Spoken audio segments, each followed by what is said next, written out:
Cu principalul subiect al acestei dimineți, președintele Americii, Joe Biden, a susținut ultimul său discurs din actualul mandat în fața Congresului American și a milioane de oameni care îl priveau dincolo de ecranele televizoarelor. Președintele american a transmis un mesaj ferm față de ororile pe care armata rusă continuă să le facă pe teritoriul Ucrainei.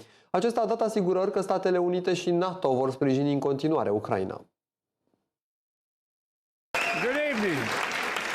If I were smart, I'd go home now. In January 1941, Franklin Roosevelt came to this chamber to speak to the nation, and he said, I address you at a moment unprecedented in the history of the Union.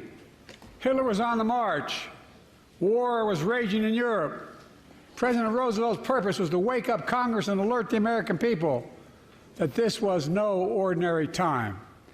Freedom and democracy were under assault in the world. Tonight, I come to this same chamber to address the nation. Now, it's we who face an unprecedented moment in the history of the Union. And yes, my purpose tonight is to wake up the Congress and alert the American people that this is no ordinary moment either.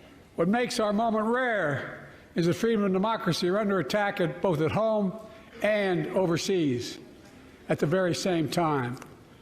Overseas, Putin of Russia is on the march, invading Ukraine and sowing chaos throughout Europe and beyond.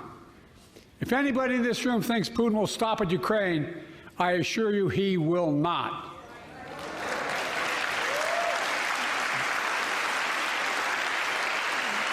But Ukraine can stop Putin.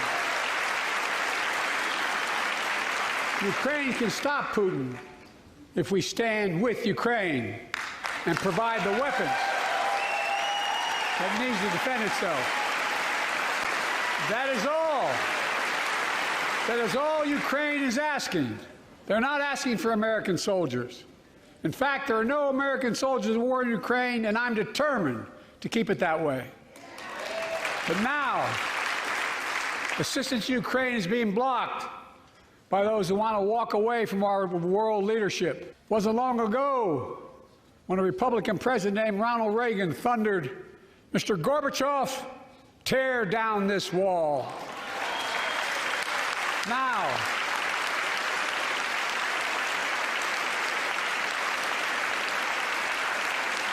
my predecessor, a former Republican president, tells Putin, quote, do whatever the hell you want.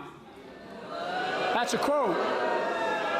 A former president actually said that, bowing down to a Russian leader. I think it's outrageous, it's dangerous, and it's unacceptable. America is a founding member of NATO, the military alliance of democratic nations, created after World War II to prevent war and keep the peace. And today, we've made NATO stronger than ever. We welcomed Finland to the alliance last year. And just this morning, Sweden officially joined, and their minister is here tonight.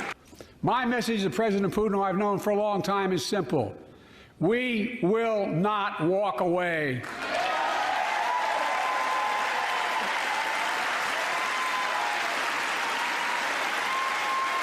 We will not bow down.